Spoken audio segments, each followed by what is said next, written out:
एक आदमी का परफेक्ट समय, परफेक्ट टाइमिंग कितना होना चाहिए, कितना होता है? अब बहुत सारे लोगों को तो यही नहीं पता होगा कि परफेक्ट टाइमिंग का मतलब क्या है। मतलब ये है कि जब भी आप रेशम बनाते हैं उस समय जब आपका जो सीमन है वो बॉडी से बाहर निकल जाता है, तो वही उसके बाद आप आगे का प्रोसेस नहीं कर सकते हैं। तो वो जो टाइमिंग है कि कितना टाइम आप ले रहे हैं बाहर निकालने में, वही होता है उसका टाइमिंग। ठीक है, ड्यूरेशन। तो वो कितना होना चाहिए, कब आपको प्रॉब्लम है। ठीक है, कुछ लोग ये समझते हैं कि इनका 2 से 3 मिनट कर लेते हैं लेकिन फिर भी उनकी प्रॉब्लम है। तो कब प्रॉब्लम एक्चुअल में होती है, कब नहीं होती है, सबको समझेंगे। तो चलिए स्टार्ट करते हैं आज की इस वीडियो की। सो मेरा नाम है एकता और आप देख रहे हैं बहुत ही प्यारा सा चैनल स्टडी विद मी। तो चलिए समझते हैं। देखिए, ये तो मैंने आपको बता दिया कि टाइमिंग का मतलब क्या है। अब जो मेल होते हैं उनका कितना होना चाहिए, तो देखिए बहुत सारे रिसर्चेस के बेसिस पे देखा गया है कि अगर आपका जो टाइमिंग है वो वेरी कर सकता है 1 मिनट से लेके 30 मिनट्स तक। ठीक है, ये वेरी कर सकता है। इसी के अंदर आपको पता चलेगा कि कम है या फिर ज्यादा है। अब जिस इंसान का टाइमिंग मान लीजिए है 3 मिनट्स, ठीक है, 3 मिनट से लेके 7 मिनट के बीच में कोई भी टाइमिंग है, तो वो एक एवरेज टाइम है। मतलब ज्यादातर लोगों का ये टाइम पाया जाता है, स्पेशली इंडिया में। ओके, तो इतना टाइम होता है या फिर एवरेज टाइम, एडिक्वेट टाइम आप मान सकते हैं और ये नॉर्मल है। ओके, कुछ लोगों का होता है कि 10 मिनट तक, 7 से लेके 10 मिनट तक, तो उसको बोला जा सकता है कि ये डिजायरेबल है। ठीक है, वो आप कुछ ना कुछ इस्तेमाल कर रहे हैं जिसकी वजह से आपका टाइमिंग थोड़ा बढ़ रहा है।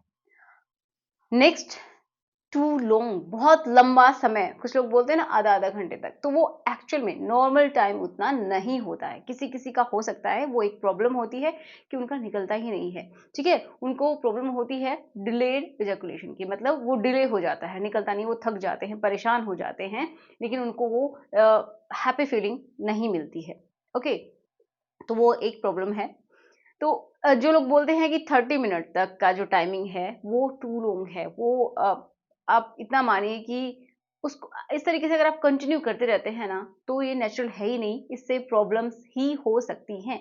आपको भी हो सकते हैं एंड आपके पार्टनर को भी हो सकती है। ठीक है, ऐसे नॉर्मली अगर आप थोड़ा सा रुक रुक के ऐसा करते हैं तो कोई प्रॉब्लम नहीं है, बट कंटिन्यूअसली ऐसे करना एक नॉर्मल इंसान के लिए तो इम्पॉसिबल ही है।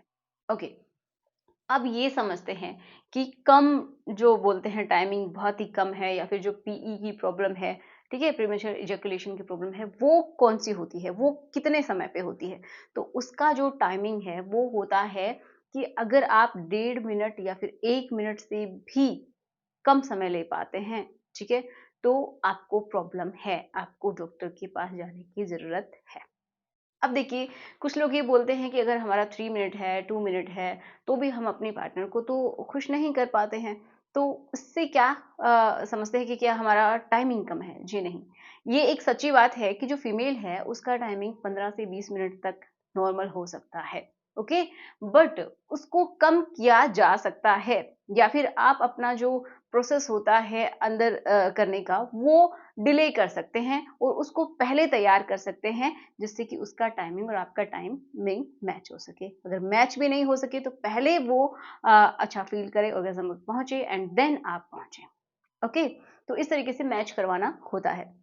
चाहे आपका 1 मिनट है, 1 मिनट नहीं बोल सकते, 1 मिनट में तो ये समझिए कि वो कम में ही आ जाता है, बट 2 मिनट, 3 मिनट, 4 मिनट जितना भी है आपका सफिशियंट होता है।